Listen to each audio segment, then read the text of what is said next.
ভর্তি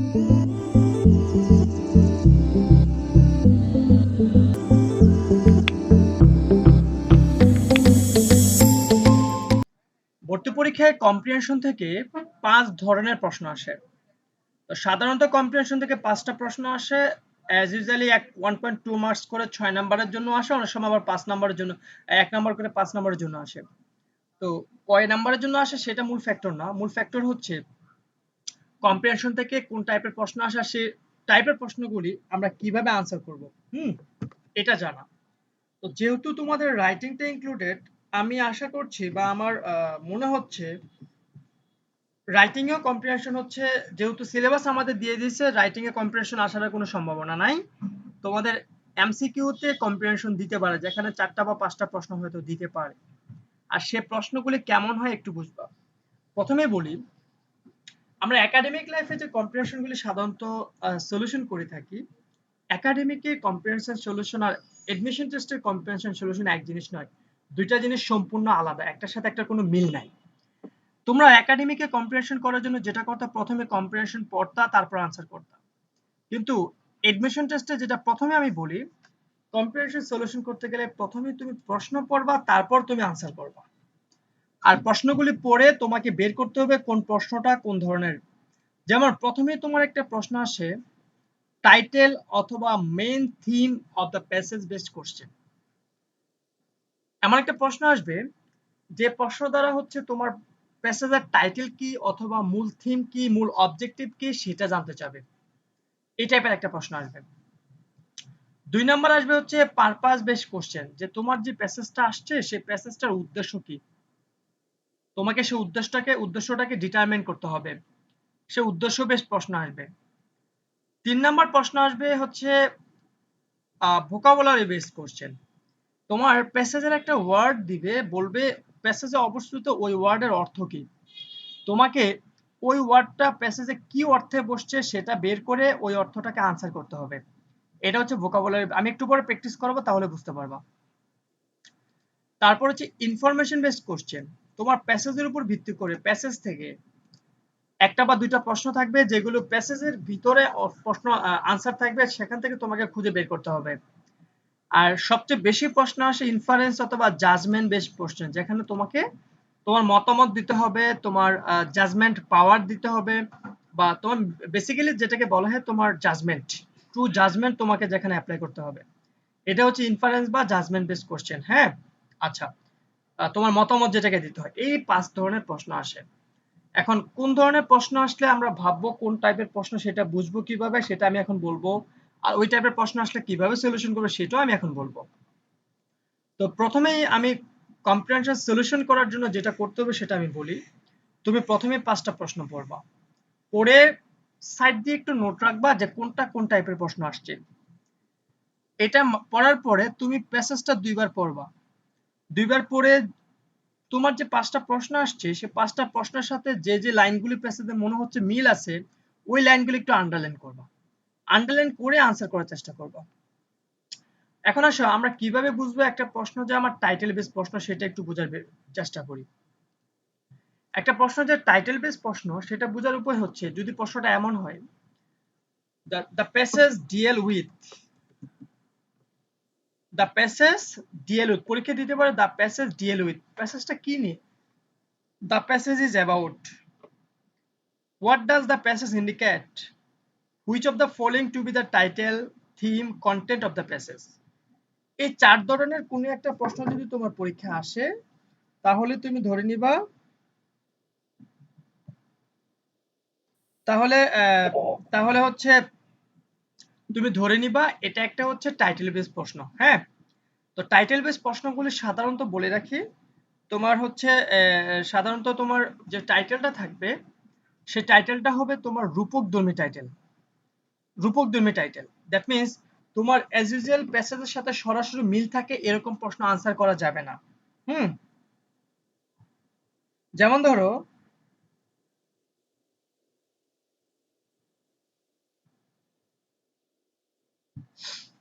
আমরা সারা জীবন কিন্তু কচ্ছপ আর খরগোশের কাহিনী পড়ে আসছি, আমরা রবার্ট ব্রুশের কাহিনী পড়ে আসছি। হ্যাঁ, তো ওইগুলিতে কিন্তু হচ্ছে রবার্ট ব্রুশের কাহিনীতে কিন্তু টাইটেল ছিল কি failure is the pillar of success. Failure is the pillar of success. But Robert ব্রুশের কোথাও কিন্তু আমরা failure is the pillar of success পাই না, কারণ এটা কি আমার ছিল ম্যাথাফর মানে রূপকধর্মী। সো প্রশ্ন যদি টাইটেল বেস প্রশ্ন থাকে, তোমরা যেটা করবা প্যাসেজটা পড়ে তুমি দেখবা প্যাসেজের মূল থিমটা কি, সেই থিমের সাধারণ অর্থে কি টাইটেল হতে পারে, রূপক অর্থে কি টাইটেল হতে পারে। যদি রূপক অর্থে টাইটেল থাকে তাহলে রূপক অর্থে আনসারটা দিবা, আর যদি রূপকের কোনো অপশন না থাকে তাহলে তুমি সাধারণত চিন্তা করবা। এরপর 2 নাম্বার যে প্রশ্নটা আছে এটা হচ্ছে তোমার পারপাস বেস প্রশ্ন মানে উদ্দেশ্য। প্রশ্ন এরকম হতে পারে, according to the author the passage is all about, মানে একটা প্যাসেজের মূল উদ্দেশ্যটা কি। What is the purpose of the passage, এই প্যাসেজের উদ্দেশ্যটা কি। What is the goal of author in the passage, এই প্যাসেজে অথরের যে লক্ষ্যটা কি। হ্যাঁ, এগুলি তোমার পারপাস বেস প্রশ্ন। এই টাইপের প্রশ্ন আনসার করতে গেলে তোমাকে যেটা করতে হবে, প্যাসেজটা পড়ে তুমি কি শিখলা, প্যাসেজের মূল উদ্দেশ্য কি সেটা ফাইন্ড আউট করতে হবে, আর সে ফাইন্ড আউট করে তোমাকে আনসার করতে হবে। এটা সেক্ষেত্রে সাধারণত তুমি রূপকধর্মী আনসারগুলিকে বেশি গুরুত্ব দিবা। ইনফরমেশন বেস প্রশ্ন যে আসে, দেখো তোমার প্যাসেজ থেকে বলবে according to the passage dash, from the passage dash the author state which of the following, চারটা সেন্টেন্স দিয়ে দিবে যে এই দেখবা যে চারটা সেন্টেন্স থেকে প্যাসেজের সাথে এক দুইটা সেন্টেন্স মিল থাকবে, তো যে লাইনটা যে সেন্টেন্সটা প্যাসেজের সাথে সবচেয়ে বেশি সামঞ্জস্যপূর্ণ হবে, মিল থাকবে, ওইটাকে তোমরা আনসার করবা। হ্যাঁ, আচ্ছা। তো ইনফরমেশন বেস প্রশ্নগুলো সাধারণত তোমরা পারবা, কারণ এটা প্যাসেজের সাথে হুবহু মিল থাকে, এবং সেক্ষেত্রে প্যাসেজের সাথে মিল রেখে তোমরা আনসার করবা। এটার প্রশ্নগুলো সবাই পারে। সবচেয়ে সমস্যা করে জাজমেন্ট টাইপের প্রশ্নে, যে তোমাকে তোমার মতামত দিতে হয়, যে it can be inferred from the passage that, তোমার কি মনে হয় একটা এই লাইন প্যাসেজ দিয়ে, অথবা দ্য প্যাসেজ সাজেস্ট, একটা প্যাসেজ থেকে একটা লাইন দিবে, দিয়ে বলবে what your suggestion in this regard, from the passage we can infer that. ঠিক আছে, একটা লাইন দিবে, একটা ইস্যু দিবে, তোমার মতামত চাবে, সে মতামতগুলি দিয়ে তোমার বিচার বিবেচনা করে প্যাসেজের সাথে সামঞ্জস্যপূর্ণ যেটা সেটাকে তোমার আনসার করতে হবে। হ্যাঁ, আর ভোকাবুলারি থেকে প্রশ্ন 3 রকমের আসে, বলতে পারে একটা ওয়ার্ড দিয়ে বলবে এ ওয়ার্ডের অর্থ কি, এ ওয়ার্ডের সিনোনিম কি, এ ওয়ার্ডের অ্যান্টোনিম কি। তোমাকে প্রথমে যেটা করতে হবে, পুরোটা প্যাসেজটা পড়ে দেখবা যে লাইনে ওয়ার্ডটা আছে সেই লাইনে ওয়ার্ডটা কি অর্থে বসছে, ওই ওয়ার্ডের অর্থটা সেন্টেন্সে যে অর্থে বসে সেই অর্থটাকে তোমার আনসার করতে হবে। তো প্যাসেজ সলিউশন করার জন্য কিছু কি নোট আমি দিয়ে দিচ্ছি এখানে দেখো। In order to solve the passage at first read the question carefully, প্রথমে তোমাকে কোশ্চেন ভালো করে পড়তে হবে, and while reading the passage just point out the line where the word is situated in the sentence of the passage, question পড়ার পরে কোশ্চেনের যে ওয়ার্ডগুলি তুমি প্যাসেজের ভিতরে পাবা সেই লাইনগুলি তুমি আন্ডারলাইন করবা, then just focus your attention on the meaning of the word used in the passage, it must be implied meaning not stated, তুমি তারপর হচ্ছে প্যাসেজের মিনিংগুলো একটু ভালো করে বুঝতে হবে, তারপর হচ্ছে ভোকাবুলারি বিষয়গুলি দেখতে হবে, আমি যা বললাম আর কি। ওভারঅল তুমি প্যাসেজ সলিউশন করতে গেলে যেটা করতে হবে, একটা প্যাসেজ পড়বা, পড়ে সেই প্যাসেজটা পড়ার পরে প্রথমে হচ্ছে প্রশ্নগুলি পড়বা, তারপর হচ্ছে প্রশ্নগুলি কোন ধরনের কোন প্রশ্ন আসছে, এই যে 5টা রকমের বললাম কোনটা কোন প্রশ্ন, এটা আন্ডারলাইন করবা, সাইডে একটু লিখে রাখবা। এরপর প্যাসেজটা পড়বা, প্যাসেজের ভিতরে যে ওয়ার্ডগুলি প্রশ্ন ছিল ওই ওয়ার্ডগুলির সাথে কোনো সেন্টেন্স মিল পেলে সেটা একটু আন্ডারলাইন করবা। তারপরে আমি যে ওয়েতে বললাম সে ওয়েতে চেষ্টা করবো আনসার করার জন্য। তো প্যাসেজের কিছু তোমার সলিউশনের কিছু স্পেশাল টেকনিক এখানে বলছি। দেখো দেখো instruction to be read with extra care, একটু ভালো করে প্যাসেজটা পড়তে হবে। ফার্স্ট রিড দ্য কোশ্চেনগুলি ভালো করে পড়বা। Check marks allotted to each question, প্রতিটা কোশ্চেনের যে জিনিসগুলি থাকবে ওই প্যাসেজে ওই জিনিসগুলো একটু আন্ডারলাইন করবা। টাইম ম্যানেজমেন্টটা খুব ভালোভাবে করতে হবে, কারণ প্যাসেজ আনসার করতে গিয়ে তোমরা অনেক সময় নষ্ট করে ফেলো। একটা প্যাসেজের জন্য তুমি সময় পাবে সর্বোচ্চ 5 থেকে 6 মিনিট, এর বেশি যেতে না হয়।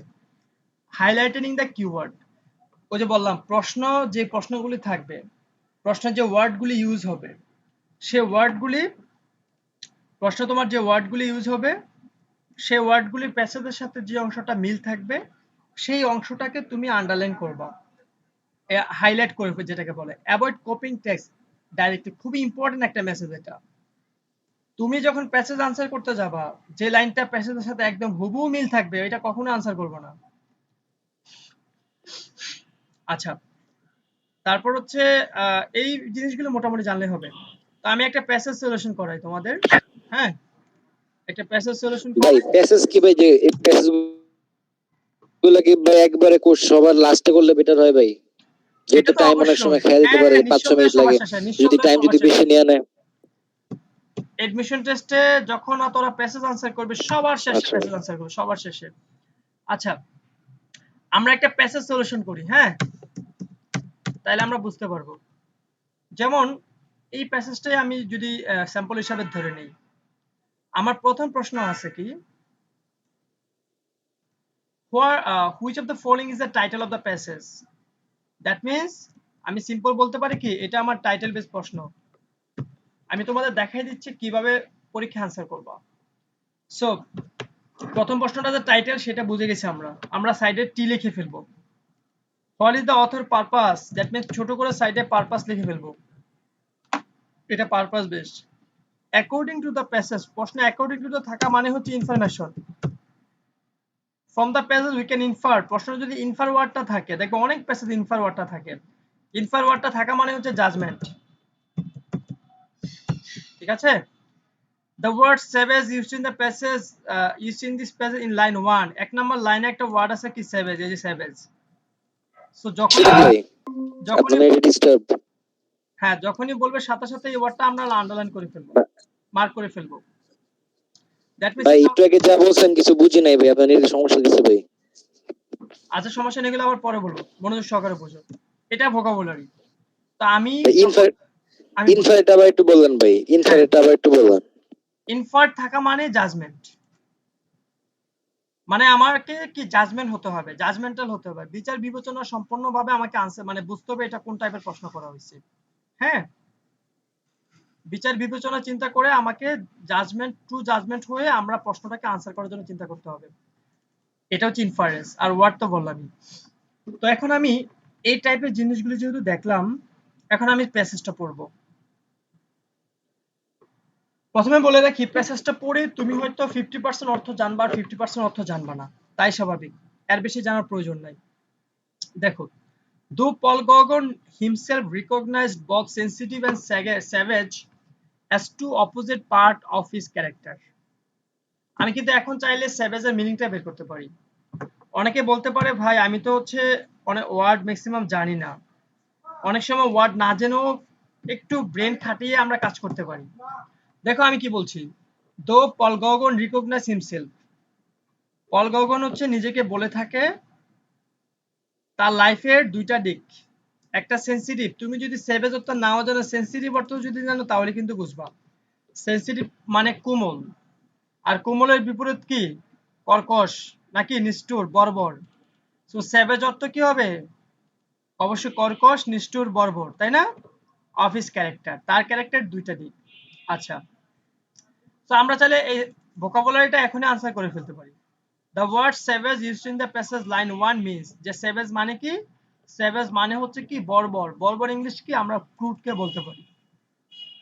একটা প্রশ্ন আমরা আনসার করে ফেলতে পারি। আচ্ছা, in his career as an artist he thought of himself as a savage, যে তার লাইফে দুইটা দিক, তার মধ্যে সে ক্যারিয়ার আর্টিস্ট হিসেবে একজন ক্যারিয়ার, সে একটা আর্টিস্ট এবং ক্যারিয়ার হিসেবে সে একজন কি savage। পরে দেখো কি, he tended to disregard conventional and abandon social responsibility, সে সামাজিক সকল নিয়ম কানুন কি সামাজিক সকল রেসপন্সিবিলিটি কি অ্যাভয়েড করতে চায়, পরিত্যাগ করতে চায়। He felt that only by renouncing the ordinary could he be the artist he could want to be, তো সামাজিক যে নিয়ম কানুন আছে সেটা যদি সে পরিত্যাগ করতে পারে তাহলে সে কি তার মতো করে আর্ট করতে পারে। He justified quarreling with his friend, সে চিন্তা মানে সে হচ্ছে বিবেচনা করছিল তার বন্ধুর সাথে ঝগড়া হচ্ছিল। His living wife, যে বউকে ত্যাগ করেছিল তার সাথে ঝগড়া হচ্ছিল, তার বাচ্চা কাচ্চার সাথে, and his promiscuity, ধর্মকর্ম, promiscuity অর্থ কি ধর্মকর্ম, because he believed that it to be the only way his art could be liberated, এবং সে চিন্তা করে সে যদি সবার কাছ থেকে আলাদা থাকতে পারে তাইলে সে স্বাধীনভাবে আর্ট করতে পারে। In his attitude it can be found seeds of art for in coming century, সে চিন্তা করলো তার অ্যাটিটিউডে আমরা এটা দেখতে পারি সে নতুন দ্বারা আর্ট করতে যাচ্ছিল। The art of primitive symbolic and imagination, যেখানে হচ্ছে সে যেটা করবে আর্ট করবে তার কল্পনা প্রসূত মনে সাইম্বলিক অনেক সাইম্বল বা চিহ্ন ব্যবহার করে সে আর্ট করবে। He wanted to escape from merely observing naturalism to use abstract color, সে চিন্তা করছিল যে কি সব রকমের observing naturalism to use abstract colour, মানে হচ্ছে খাঁটি বাংলা ভাষায় সে তার মনে যা আসবে, তার ফিলিংসে যা আসবে সে ওইভাবে আর্ট করবে। তারপরে বাকি অংশটা কি খাঁটি এক কথায় বলে দিয়ে সে চাইছিল ফ্রি পেন্টিং করার জন্য। যেখানে কোনো বাধা থাকবে না, তার মনে যা আসবে, তার কল্পনা যা আসবে, তার চিন্তায় যা আসবে, সে ওইভাবে সে আর্ট করবে আর কি, ফ্রি থিঙ্কিং যেটাকে বলে। হ্যাঁ, তো এটা ছিল মিস্টার গগন লাইফে। এখন আমরা যদি টাইটেলটা চিন্তা করি, দেখো টাইটেলটা আমি বলছি কি, তোমরা টাইটেল করবা সবসময় কি রূপকধর্মী। সো প্রথমে বলছে কি সেভেজ সাইড অফ গগন। দেখো এই প্যাসেজের গগনের আর্টিস্ট হিসেবে একজন কিন্তু সেভেজ, এটা কিন্তু সরাসরি আনসার হয়, আমরা কিন্তু সরাসরি আনসার দিতে পারবো না। মাইথ এন্ড রিয়েলিটি অফ গগতার, এটা হচ্ছে প্যাসেজের লাস্ট লাইনের অংশ। দেখো মাইথ এন্ড রিয়েলিটি। এরপর ছিল পল গগনস লাইফ, পল গগনের জীবন, এটা ছিল সাধারণ। এই তিনটেই আমার কিন্তু সাধারণত আনসার, আমাকে আনসার করতে হবে রূপক ধর্মী। দেখো সে তার আর্টের জন্য কিন্তু তার অ্যাটিটিউডের অনেক চেঞ্জ হয়ে গেছে, এটা ছিল মূল থিম আমাদের প্যাসেজের, the complex connection between the attitude and art of Gagan. এই জন্য আমার আনসার হবে ডি, টাইটেল। এরপর বলছে অথর পারপাস, এই প্যাসেজের উদ্দেশ্যটা কি। প্রথমে দেখো উদ্দেশ্য বলা মানে হচ্ছে আমরা প্যাসেজ থেকে কি শিখলাম সেটা জানা। আমি গগনের দুইটা দিক সম্পর্কে জানা, এটা কি প্যাসেজ থেকে আমার মূল শিক্ষণীয় বিষয়। সে একজন স্যাভেজ ছিল আর্টিস্ট, সেটাও কিন্তু আমার মূল শিক্ষণীয় বিষয় না। লাইফস্টাইল অফ গগন, গগনের জীবন, গগনের লাইফস্টাইল, এটাও কিন্তু আসলে আমার প্যাসেজের মূল শিক্ষা না। আমরা মূল কি শিখলাম, একজন আর্টিস্ট ছিল যিনি চাইছিল নতুন ধারা অ্যাড করবে, তাই না, যিনি নতুন ধারা অ্যাড করতে চেয়েছিল। সেজন্য আমার আনসার হচ্ছে কি সি হবে। তোমাদের কার কোনো বুঝতে সমস্যা হচ্ছে? আচ্ছা, এজন্য আমার আনসার কি সি হবে, না এটা আমি কেটে দিলাম। ওকে,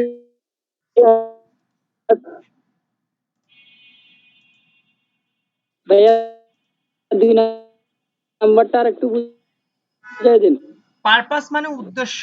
একটা প্যাসেজ থেকে আমাদের, একটা প্যাসেজে আমাদের উদ্দেশ্যটা কি, প্যাসেজ থেকে আমরা কি শিখলাম, ওটাই হচ্ছে মূলত পারপাস। হ্যাঁ, 3 নাম্বার হচ্ছে ইনফরমেশন বেসড প্যাসেজ থেকে। অ্যাকর্ডিং টু দ্য প্যাসেজ গগন, আসলে গগন কি চাইছিল, গগন তার বউকে ডিভোর্স দিছিল, এটা কি প্যাসেজে আছে কোথাও। তারপর লিবারেটেড ফ্যামিলি, তার ফ্যামিলিকে আলাদা করছিল। লিভ অ্যালং, সে একা থাকতে চাইছিল। ডিসরিগার্ড সোসাইটি, সে কিন্তু সামাজিক নিয়ম অবজ্ঞা করতে চাইছিল, এটা প্যাসেজে আছে। ইনফরমেশন বেস প্রশ্নগুলিতে আমরা এই বিষয়টাকে একটু প্রাধান্য বেশি দেব, যে প্যাসেজের জন্য সবচেয়ে গুরুত্বপূর্ণ কোন জিনিসটা। হ্যাঁ, এরপর 4 নাম্বারটা হচ্ছে গগন কি চাইছিল। দেখো দ্যাট গগন ওয়ান্টেড টু, গগন কি চাইছিল, সমাজকে আলাদা করতে চাইছিল, এটা কিন্তু চায় নাই। তারপর রেস্ট্রিক্ট ফর্ম অফ আর্ট, আর্টে কি রেস্ট্রিকশন দিতে চাইছিল, এটাও কিন্তু চায় নাই। সে কি আরেকটা বিয়ে করতে চাইছিল, সেটাও কিন্তু চায় নাই। সে চাইছিল নিউ, নতুন ধারায় আর্ট করতে, তাই না, পেইন্টিং এ নিউ ওয়ে। এটা আমার কি জাজমেন্ট। হ্যাঁ, আর আমরা তো বললাম এই সেভেজের মিনিং হচ্ছে ক্রুড। তো এইভাবে আমরা একটা প্যাসেজকে আনসার করার চেষ্টা করব। তোমরা যখন পরীক্ষায় আনসার করতে যাবা, প্রথমে 5টা প্রশ্ন পড়বা, কোনটা কোন টাইপের প্রশ্ন সেটা একটু সাইড দিয়ে লিখে ফেলবা ছোট করে। এরপরে প্যাসেজটা একবার বা দুইবার রিডিং করে প্যাসেজগুলোর অপশনগুলো একটু দেখে নিবা, আগে বাদ দিবা কোনটা কোনটা সরাসরি মিলে, কোনটা সরাসরি মিলে না, ওইভাবে বাদ দিয়ে দিয়ে তোমরা প্যাসেজগুলো আনসার করার চেষ্টা করবে।